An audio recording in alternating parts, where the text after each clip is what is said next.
오늘 함께 나눌 말씀은 마가복음 10장 17절부터 31절입니다. 본문이 좀 깁니다. 본문이 좀 길지만 같이 한번 읽어보겠습니다. 원래는 좀 짧게 했다가 여러분들이 다 한번 읽어보시고 같이 전체적인 맥락을 이해하신 다음에 말씀을 들으시면 훨씬 잘 이해가 되실 것 같아서 전체를 같이 읽어보려고 합니다. 17절부터 우리 같이 읽도록 하겠습니다. 예수께서 밖에 나가려고 하시는데 한 사람이 예수께로 달려와 그 앞에 무릎을 꿇고 물었습니다. 선하신 선생님, 제가 영원한 생명을 얻으려면 어떻게 해야 합니까? 예수께서 대답하셨습니다. 네가 왜 나를 선하다고 하느냐? 오직 하나님 한 분 외에는 선한 분이 없다.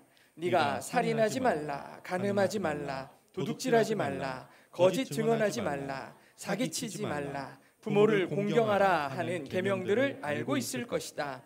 그가 말했습니다. 선생님, 저는 어릴 때부터 이것들을 모두 어김없이 지켜왔습니다. 예수께서 그를 쳐다보고 사랑스럽게 여기시며 말씀하셨습니다. 네가 한 가지 부족한 것이 있다. 가서 네가 가진 것을 모두 팔아 가난한 사람들에게 나눠주어라. 그리하면 하늘에서 보물을 얻게 될 것이다. 그리고 와서 나를 따라라. 이 말씀을 듣자 그 사람은 무척 근심스러운 얼굴로 슬퍼하며 떠나갔습니다. 그가 대단한 부자였기 때문입니다. 예수께서는 제자들을 둘러보시고 말씀하셨습니다. 부자가 하나님 나라에 들어가기가 참으로 어렵다. 제자들은 예수님의 말씀에 무척 놀랐습니다. 그러자 예수께서 다시 말씀하셨습니다. 얘들아, 하나님 나라에 들어가기가 얼마나 어려운지 부자가 하나님 나라에 들어가는 것보다 낙타가 바늘귀를 지나가는 것이 더 쉽다. 제자들은 더욱 놀라서 서로 수군거렸습니다. 그러면 도대체 누가 구원받을 수 있다는 말인가? 예수께서 그들을 보시고 말씀하셨습니다. 사람은 할 수 없지만 하나님께서는 하실 수 있다. 하나님께는 모든 것이 가능하다. 베드로가 예수께 말했습니다. 보시다시피 우리는 모든 것을 버리고 주를 따랐습니다. 예수께서 말씀하셨습니다. 내가 너희에게 진실로 말한다. 나와 복음을 위해 집이나 형제나 부모나 자식이나 자기 땅을 버린 사람은 지금 이 세상에서 집과 형제 자매와 어머니와 자녀와 땅을 100배나 더 받게 핍박도 함께 받을 것이고 이제 올 세상에서는 영원한 생명을 받을 것이다. 그러나 먼저 된 사람이 나중되고 나중된 사람이 먼저 되는 일이 많을 것이다. 아멘. 아멘. 본문이 좀 길었지만 우리가 아주 잘 알고 있는 유명한 말씀입니다. 부자 청년에 대한 얘기인데요. 오늘은 하나님의 나라 두 번째 말씀의 제목으로 함께 나누도록 하겠습니다. 지난주 우리는 하나님의 나라가 하나님의 나라를 있는 그대로 받아들이는, 순전하게 어린아이와 같이 받아들이는 사람들, 있는 그대로 받아들이는 자들이 하나님의 나라를 가질 수 있다고, 하나님의 나라에 들어갈 수 있다는 말씀을 나누었죠. 근데 오늘은 그 반대편에 서 있는 한 사람을 만나려고 합니다. 모든 것을 다 가졌지만 가장 중요한 한 가지를 놓친 사람, 바로 부자 청년에 대한 이야기를 나누려고 합니다. 말씀에 시작하기 앞서서 오늘 마가복음에는 한 사람이라고 표현된 이 사람이 다른 복음서에서는 부자인 청년이라고 표시되고 있어서 오늘은 부자 청년이라는 대명사로 함께 이 말씀을 나누도록 하겠습니다. 솔직히 말씀드리면 지난주에 이어서 오늘 본문도 우리를 매우 불편하게 만드는 부분이 있습니다. 특별히 우리가 대부분의 구성원이 20대에서 약 40대 정도의 우리 젊은 층의 성도들이신데요. 20대, 40대, 또 10대에 이제 20대를 준비하고 있는, 또 30대를 준비하고 있는 각 세대들이 아마 성경의 어떤 인물보다 이 부자 청년에게 깊이 공감하고 이 청년을 향한 예수님의 말씀이 가장 뼈아프게 느껴질 수밖에 없는데요. 왜 그러냐면 이 이야기는 우리의 가장 민감한 부분이죠. 우리의 경력들, 우리의 커리어, 우리의 재정적인 문제들, 우리의 자아 실현의 문제들, 그리고 우리의 안정과 미래, 그리고 우리가 인생을 걸고 지금 한순간 하나하나씩 쌓아가고 있는 그 모든 수고들을 정면으로 도전하고 있기 때문입니다. 우리는 신앙을 이야기할 때 사랑이다, 은혜다, 위로다, 축복이다, 이런 말씀에 대해서는 되게 기뻐함으로 듣기를 원하고 그걸 듣는 거를 별로 어려워하지 않아요. 하지만 요 몇 주 동안 이어지는 희생, 포기, 자기 부인, 이런 말씀의 주제들은 우리를 되게 불편하게 해요. 그러나 예수님은 그렇게 불편해하는 우리를 배려하지 않으시고 뭐가 진리인지를 되게 명확하게 결코 여지없이 선명하게 말씀해 주세요. 그냥 내버려 두지 않으신다는 겁니다. 오늘 말씀을 통해 우리 각자가 하나님 나라 앞에서 어떤 모습으로 나는 지금 하나님의 나라를 예비하고 있는지, 하나님의 나라를 어떻게 바라보고 있는지, 세상의 수많은 성공의 신화들, 자기 개발의 논리 속에서 우리 발목을 잡고 있는 것이 무엇인지를 한번 살펴보려고 합니다. 조금 불편할 수도 있고 마음이 이거는 나한테 하는 얘기 같은데 라고 느끼신다면 꼭 은혜의 시간이 될 수 있기를 진심으로 축복합니다. 예수께서 길을 나서시려고 하는데 한 사람이 달려와서 그 앞에 무릎을 꿇습니다. 예수님 앞에 무릎을 꿇죠.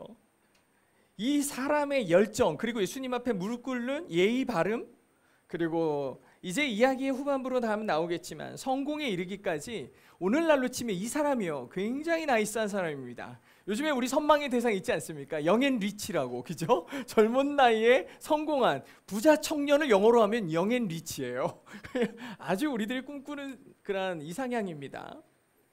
이 사람이 17절에 보니까 예수께서 밖에 나가시려고 하는데 한 사람이 예수께로 달려와 그 앞에 무릎을 꿇었다고 했죠. 그러면서 하는 말이, 선하신 예수님, 제가 영원한 생명을 얻으려고 하면 어떻게 해야 합니까? 라고 묻는 겁니다. 여러분, 이 질문 안에 이미 아주 깊은 모순이 들어있어요. 여기에 우리말 성경에 보면 선생님, 제가 영원한 생명을 얻으려고 하면 어떻게 해야 됩니까? 라고 되어 있는데, 여기서 얻으려면이라고 해석된 게 영어로는 보니까 inherit이라고 되어 있습니다. inherit이 뭐냐면 상속을 받다라는 뜻이에요. 근데 이게 원어로도 보니까 클레로노메오라는 헬라어로 표현되어 있는데 이 말도 상속자가 되다라는 뜻이에요. 상속자가 되다. 다시 말해서 이 청년이 예수님에게 와서 한 말은 제가 무슨 일을 해야 하나님의 나라를 상속받을 수 있겠습니까? 라는 의도로 물어본 거예요. 예수님에게 묻는 거죠. 근데 생각해 보십시오. 상속은요, 수고를 통해 얻을 수 있는 성격의 것이 아닙니다. 상속은 자녀가 되었을 때 주어지는 권한이에요. 아무리 성실하게 일하는 종이라 할지라도 주인의 재산을 상속받을 권리는 얻지 못합니다. 오직 자녀들에게만 상속자의 권한이 주어지는 거죠. 근데 이 청년은 지금 그 자녀의 권한을 어떻게 내가 노력하면, 어떻게 열심히 일하면 그것을 얻을 수 있겠습니까? 라면서 노동과 수고의 대가로 하나님의 나라를 상속받고 싶어 합니다. 그는 아들이 될 방법을 묻는 대신에 마치 하나님의 나라의 영생을, 월급을 잘 모아가지고 아니면 열심히 일하는 그런 알바생이 돼가지고 내가 상속을 받고 싶은데 어떻게 노력하면 될까요? 라고 예수님에게 묻고 있는 거예요. 바로 이 지점에서 이 청년의 모든 노력이 이미 시작부터 엇나가기 시작한 거예요. 제가 뭘 해야 합니까? 라는 이 질문이 지금 이 시대를 살아가고 있는 수많은 세대들의 그 DNA 속에 다 들어있어요. How to, 어떻게 하면 됩니까? 어떻게 할까요? 어떻게 하면 성공할 수 있겠습니까? 어떻게 하면 내가 돈을 벌 수 있겠습니까? 어떻게 하면 내가 행복해질 수 있겠습니까? 이런 방법론이 신앙의 영역까지도 들어와 있는 거예요. 어떻게 하면 기도응답 내가 받을 수 있어요? 어떻게 하면 내가 축복을 받을 수 있습니까? 그리고 이 청년처럼 어떻게 하면 내가 영생을 얻을 수 있겠습니까? 그렇게 보다 보니까 우리는 신앙이 일종의, 제가 이제 1학기 동안 학교를 다녔었잖아요. 다 팀별로 프로젝트를 하는 거예요. 우리는 신앙도 어느 순간에 프로젝트예요.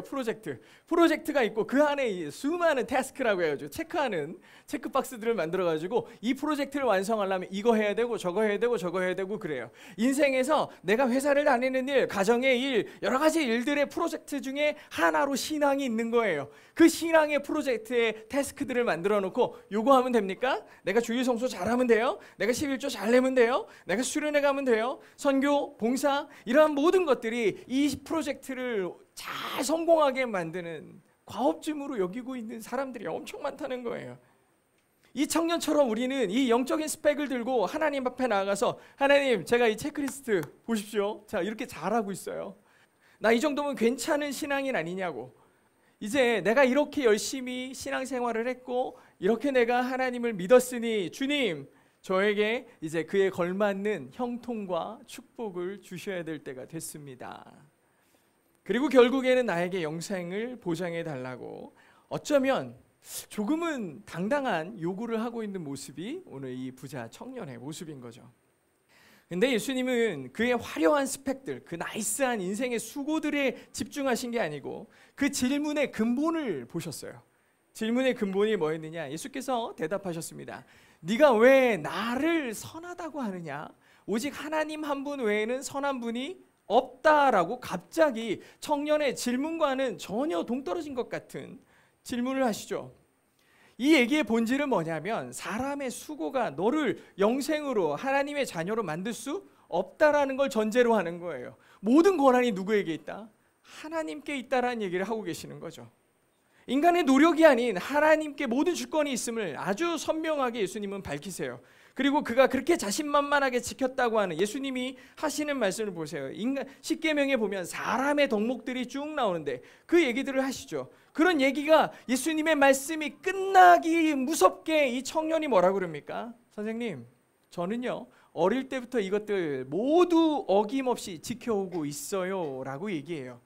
뭘 내민 거예요? 자기의 신앙 프로젝트에 체크리스트들을 하나님께 딱 내민 거예요. 예수님께 내민 거예요. 저 잘하고 있어요. 우리는 이걸 뭐라고 그럽니까? 자기의라고 그러죠. 자기의. 내가 잘하고 있어요. 예수님 앞에 저 이렇게 잘하고 있어요를 내민 거예요.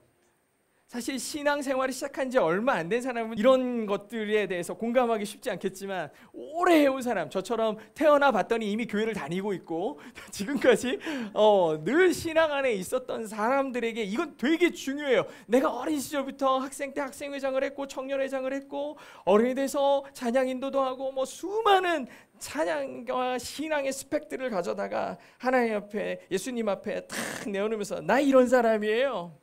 평생에 쌓아 올린 단단한 나의 신앙적 재산들, 이런 것들이 있는 거죠.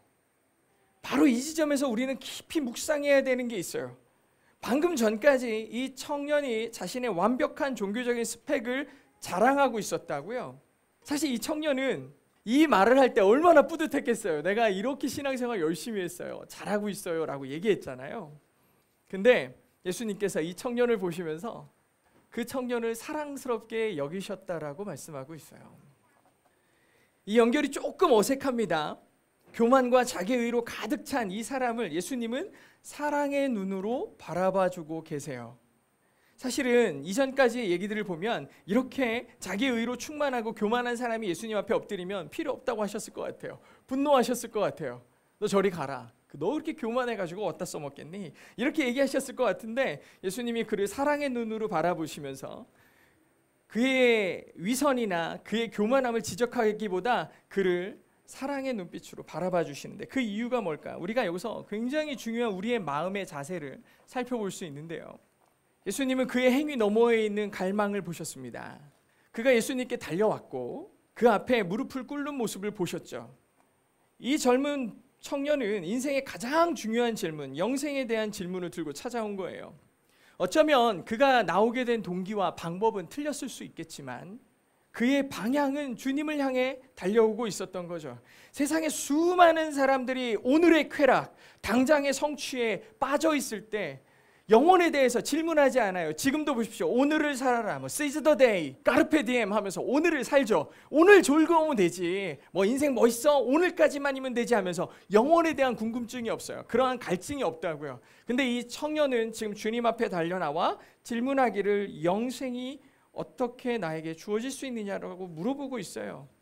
그는 자기 영혼에 대한 진지한 고민이 있었고 그 답을 찾기 위해 애쓰고 있었습니다.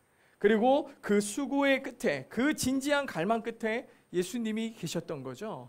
그래가지고 예수님께 달려와서 이 질문을 하는 청년이 그나마 사랑스러우셨던 거예요. 그리고 동시에 예수님은 그의 자신감 뒤에 숨겨있는 영적 공허를 보셨어요. 생각해 보십시오. 만약에 이 청년이 자기가 쌓아놓은 이 부와 넉넉함, 그리고 자기가 신앙적으로 체크리스트를 만들어서 하나도 어기지 않았던 자기의 신앙의 스펙들을 가지고 이미 만족했다면 예수님에게 왔겠습니까? 안 왔죠. 이걸로 충분해. 나는 충분히 자격 있는 사람이야. 이렇게 생각하면서 자기는 이미 만족했을 거라고요. 내가 뭐 세상적으로 아쉬울 게 있나, 신앙적으로 아쉬울 게 있나. 그럼 예수님을 찾아왔겠냐고요. 그렇지 않았죠. 자기가 쌓아놓은 수많은 재산과 스펙들 뒤에 있는 영적 갈급함과 공허함이 있었다는 걸 알고 발견한 거죠. 이 부족함과 연약함을 채우기 위해, 영혼의 갈증을 채우기 위해 예수님께 달려간 겁니다. 예수님은 그의 완벽한 가면 뒤에 숨어있는 구원을 향한 갈망과 신음을 들어주신 거예요. 그리고 그 사랑의 시선이, 그 청년을 향한 그 시선이 지금 이 시대를 살고 있는 우리들에게, 그리고 여러분들에게도 똑같이 향하고 있다는 거예요. 우리가 바로 이 부자 청년과 다를 바 없어요. 우리는 주님 앞에 나올 때 우리의 열심, 세상적인 성공, 선행이라는 그럴듯한 모습들을 들고 나옵니다.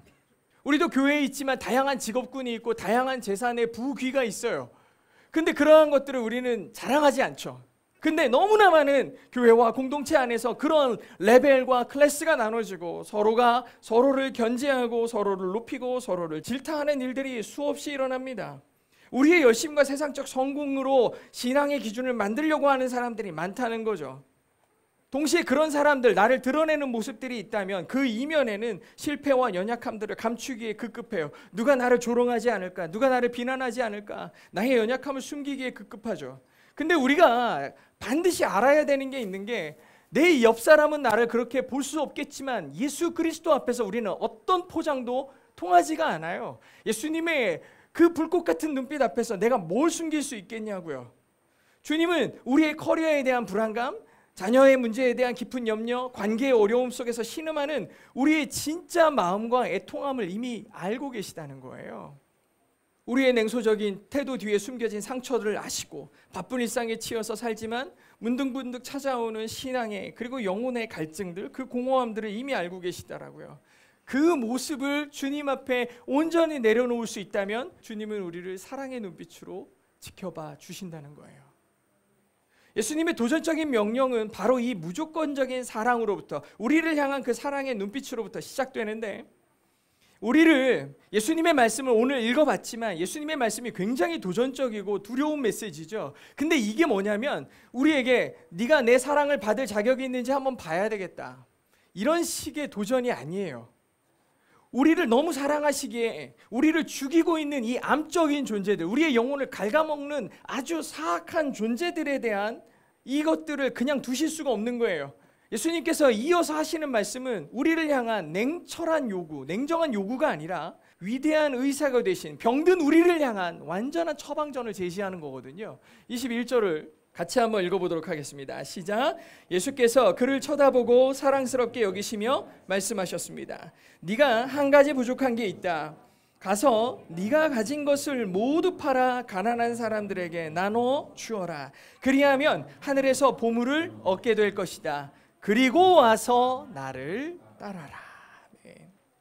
사실 저는 이 말씀을 예전부터 들을 때마다 굉장히 마음에 불편한 부분이 뭐였냐면, 아주 현실적인 질문이죠. 우리 청년들 가운데도 저한테 튜닝타임에도 물어볼 수 있을 것 같아서 제가 그냥 질문하고 답을 해보자면, 목사님, 그럼 이 말씀은 지금 당장 직장을 그만두라는 말이고 집을 팔라는 말이고 내가 소중히 여기는 모든 가치관들을 쓰레기통에 집어 던지라는 뜻입니까?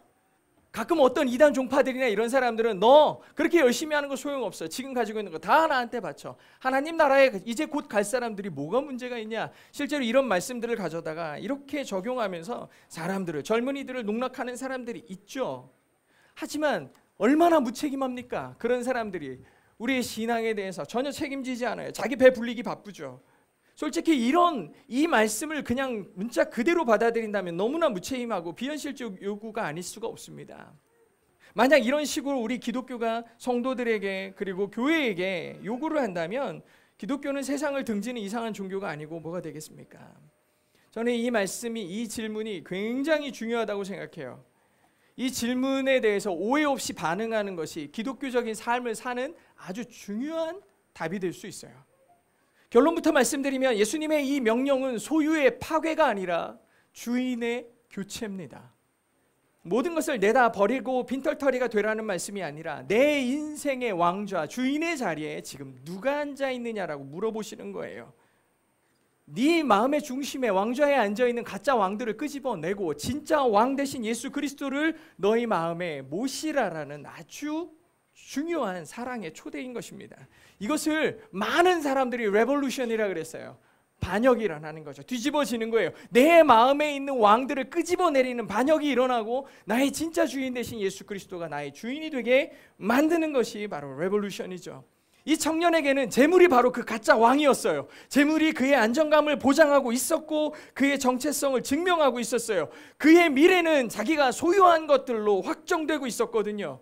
재물이 그의 하나님이나 마찬가지였어요.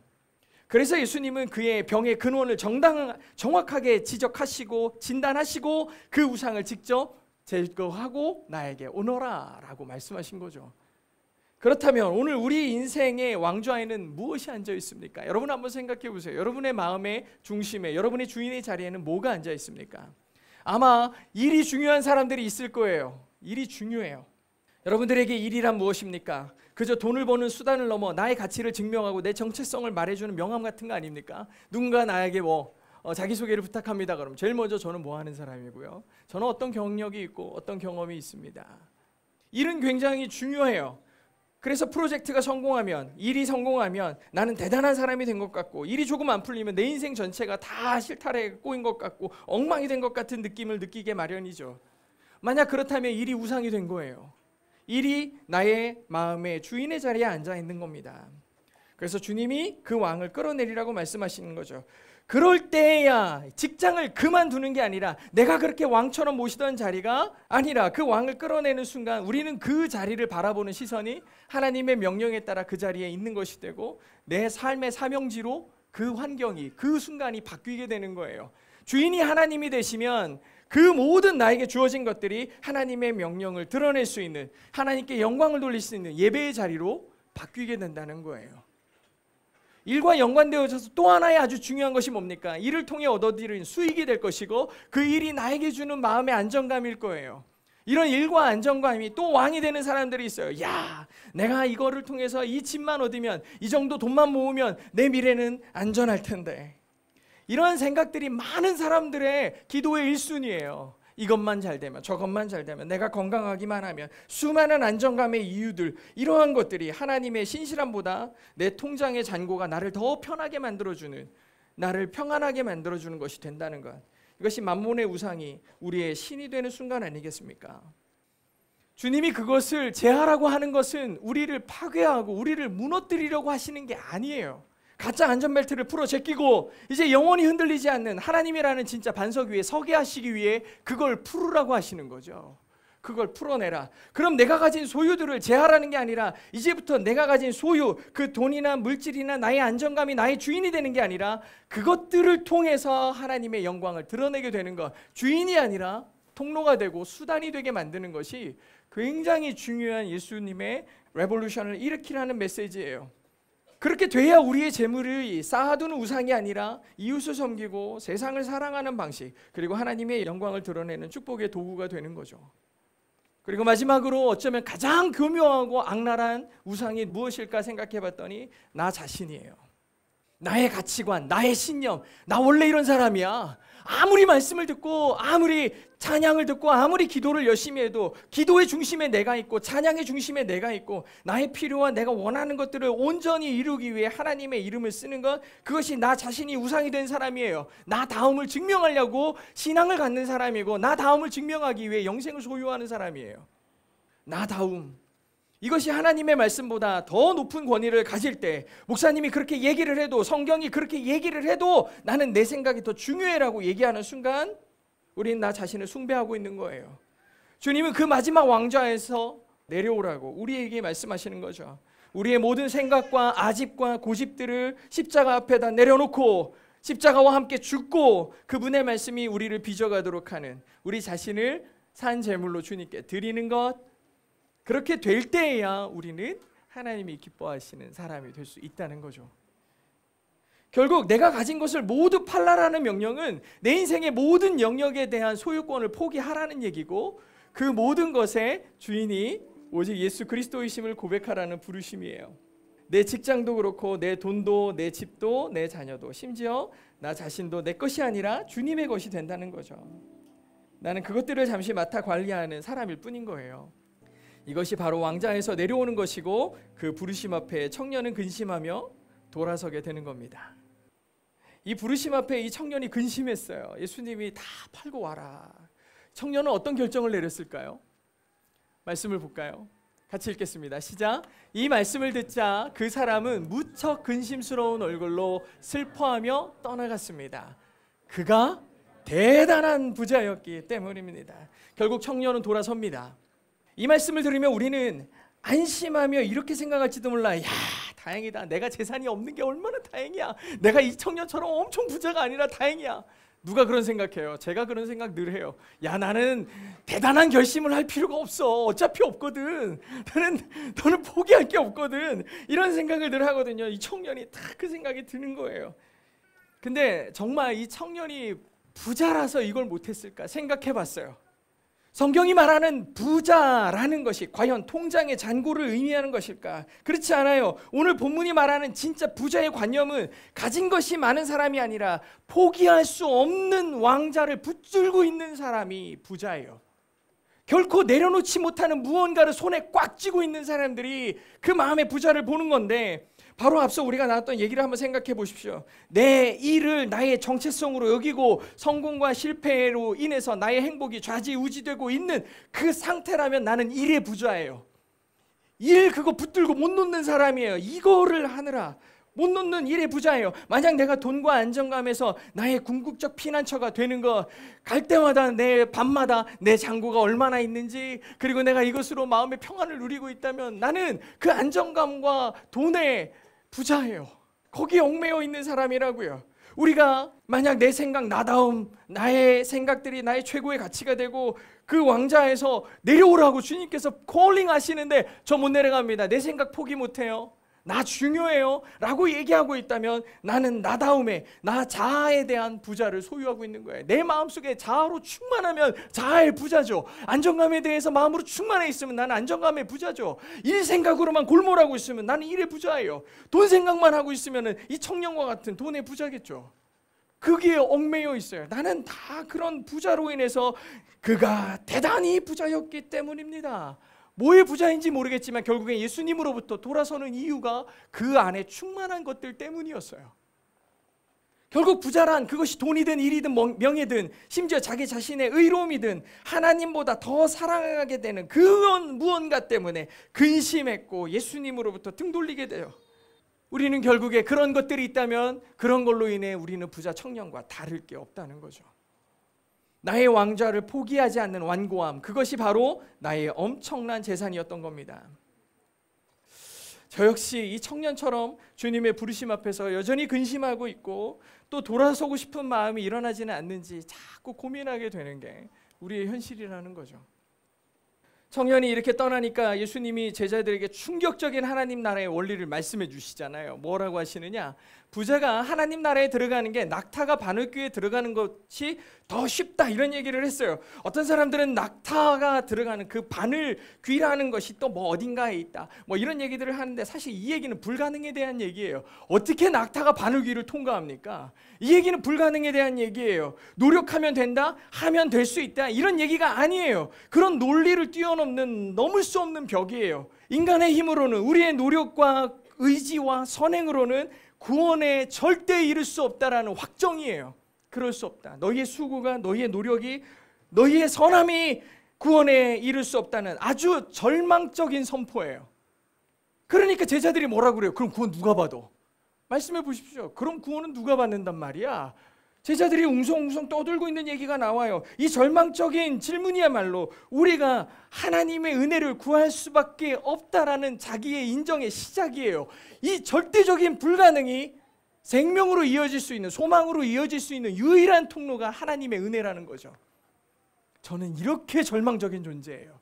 저는 낙타가 바늘길을 통과하는 것 같은 그런 구원의 자리 앞에 서 있는 아주 절망적인 존재입니다 라는 고백이 은혜 앞으로 나아갈 수 있는 출발이라는 거예요. 그러니까 예수님이 뭐라고 하시는 거예요? 누가 구원받아? 어떻게 구원받아? 이러니까 예수님이 뭐라고 그러세요? 예수께서 그들을 보시며 말씀하시기를, 같이 읽겠습니다. 시작. 사람은 알 수 없지만 하나님께서는 하실 수 있다. 하나님께서는 모든 것이 가능하십니다. 아멘. 구원의 시작은 우리의 새로운 결단, 결심, 나 오늘부터 잘 믿기로 했어, 이런 게 아니에요. 구원의 시작은 완전한 파산 신고예요. 나는 불가합니다. 주님, 저는 낙타에 불과해요. 제 능력으로는 저 바늘귀와 같은 세상의 가치관들, 나의 부유함들, 나의 생각들, 내가 소유한 것들을 통과해서 지나갈 수가 없습니다. 하나님의 기적이 아니고서는, 하나님의 견인이 아니고서는 저는 절대로 통과할 수 없다라는 죄인의 고백이 있을 때야 구원이 시작된다는 거예요. 이 고백 뒤에 하나님의 구원과 하나님의 가능성이 역사하기 시작하는 거죠. 근데 바로 이 놀라운 은혜의 선포 앞에 베드로가 뭐라고 합니까? 내가 이런 설교를 들을 때 여러분들이 마음속에 툭 튀어나오는 생각들을 누가 얘기하냐? 베드로가 얘기하는 거예요. 예수님, 보시다시피 우리는 모든 것을 버리고 주님 따라가지 않았습니까? 라고 얘기하는 거예요. 지금 뭐라 그랬어요? 예수님이 다 불가능하다. 구원은 우리의 완전한 불가능으로부터 시작해야 된다라고 얘기하는데 베드로가 뭐라 그래요? 아이 주님, 그래도 우리는 다 버리고 제 부자 청년처럼 자기 거 포기 못하고 돌아가지 않고 나 그물 다 버렸어요. 나 배 버렸어요. 우리 형제들 다 버리고 지금 예수님 따르고 있죠. 잘했죠. 이러고 있어요. 베드로가 이 얘기를 하는 거예요. 하나님의 가능성이라는 것을 예수님이 중점에 두고 얘기하는데 또다시 베드로가 꺼내든 얘기는 인간의 노력과 인간의 포기, 우리의 버림을 내세우고 있잖아요. 부자 청년이 자기 가진 것으로 영생을 얻으려고 했다면 베드로는 자기가 버린 것으로 보상으로 구원을 얻으려고 지금 얘기하고 있어요. 예수님은 그런 베드로의 마음을 꿰뚫어 보시고 놀라운 약속과 서늘한 경고를 이어서 해주시는데, 나와 복음을 위해 모든 것을 버린 자는 핍박을 겸하여 100배로 돌려받을 거다라고 얘기하세요. 좋은 얘기 같으면서 두려운 얘기죠. 하나님의 나라와 하나님의 공동체를 영적 가족으로 하나님을 아버지로 모시는 놀라운 축복을 받을 거지만 그 모든 것을 누리는 과정에서 우리는 반드시 핍박도 받게 될 거야 라고 얘기해 주세요. 근데 이 다음 말이 되게 무섭죠. 먼저 된 사람이 나중되고 나중된 사람이 먼저 되는 일이 적은 게 아니라 뭐하다? 많이 있답니다. 정말 무서운 말이에요. 우리가 그리스도를 위해 버린 것들이 많은 사람일수록 여기서 굉장히 마음에 두려움이 있어요. 오래 믿어보십시오. 예수 그리스도를 위해 포기하는 것들, 내가 예수 그리스도를 위해 참아왔던 것들이, 버린 것들이 업적이 돼가지고 이것들을 가지고 보상받으려고 예수님 앞에 나와가지고 저 이렇게 예수님 위해서 많은 것들을 희생했고 저 버렸거든요. 아시죠? 저 버리시면 안 돼요. 이 얘기하고 있는 거예요. 먼저 된 자들이죠. 먼저 된 자들이 자기의 버린 것들 때문에 나중되어지고 멀어지는 것, 구원으로부터 멀어지는 것들을 경험할 수밖에 없다. 그런 일들이 많이 일어난다. 너무 두려운 말이에요. 말씀을 맺겠습니다. 오늘 우리는 하나님 나라의 문 앞에서 두 종류의 비극을 봤어요. 한 사람은 자기가 가진 게 너무 많아가지고 영생을 부가적으로 갖고 싶었는데 그게 안 된다는 거예요. 예수님이 그게 안 된다는 거예요. 다 버려야 된다. 절망이 몰려옵니다. 이걸 다 버려야 된다고요? 다 버려야 된다고요? 결국에 버리지 못하고 예수님을 떠나는 사람이 되어버렸어요. 또 한 사람은 자기가 버린 것 때문에 새로운 자랑거리로 삼고 자기 의로 삼아 그 왕좌에 자기가 올라서 있는 모습도 보았죠. 어쩌면 이 양가적인 감정이 우리의 모습을 반영하고 있는 것이 아닌가 생각이 듭니다. 세상의 것을 더 많이 갖지 못해 근심하고 동시에 내가 주를 위해 행한 작은 헌신들을 생색내며 하나님께 나오는 사람들의 모습들. 사랑하는 동행의 성도 여러분, 오늘 주님은 우리 각자의 마음의 중심에 왕좌를 보시면서 묻고 계시는 거예요. 너의 왕이 누구냐? 예수님께서 당신의 삶에 손을 대실 때 당신을 근심하며 슬퍼하게 만드는 게 뭐냐는 거죠. 당신의 엄청난 재산이 당신의 왕인가? 아니면 당신의 대단한 헌신이 당신의 왕인가? 우리가 뭔가를 버렸기 때문에 구원받는 거 절대 아닙니다. 하나님의 전적인 은혜로 우리는 이미 구원을 받았어요. 그 은혜의 감격으로 세상의 것들을 기꺼이 배설물로 여길 줄 아는 능력이 생기는 거예요. 그 은혜의 감격이 나를 그렇게 살게 만드는 거라고요. 그걸 버려서 구원이 아니라 구원받은 감격이 나를 그렇게 만든다고. 주님의 부르심은 우리를 빈털터리로 세상에 가장 보잘것없는 자로 만들려는 게 아니라 가짜 보물을 내려놓고 진짜 보물이고 귀하신 예수 그리스도를 우리 안에 채우게 만들고 싶으신 주님의 사랑의 표현이에요. 다 버리고 오너라. 내가 너희 안에 충만하리라. 내가 너 안에 가득하리라. 오늘 이 시간 우리의 인생의 왕좌를 찬탈하고 있던 모든 가짜 왕들을 믿음으로 끌어내리시기 바랍니다.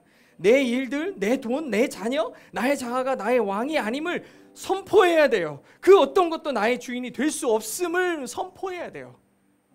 그리고 그 텅 빈 왕좌에 우리를 위해 하늘의 자리를 버리시고 이 땅에 오신 진짜 왕, 십자가에서 모든 것을 우리를 위해 내어주심으로 다시 사신 유일하신 왕 예수 그리스도, 그분이 우리 안에 충만해야 될 줄로 믿습니다. 그분만이 우리의 왕이 되십니다. 그분만이 우리를 다스릴 자격이 있는 유일하신 분입니다. 그 주님을 여러분의 왕으로 모시면서 주님이 나의 왕이 되심을 고백할 수 있는 여러분 되시길 축복합니다.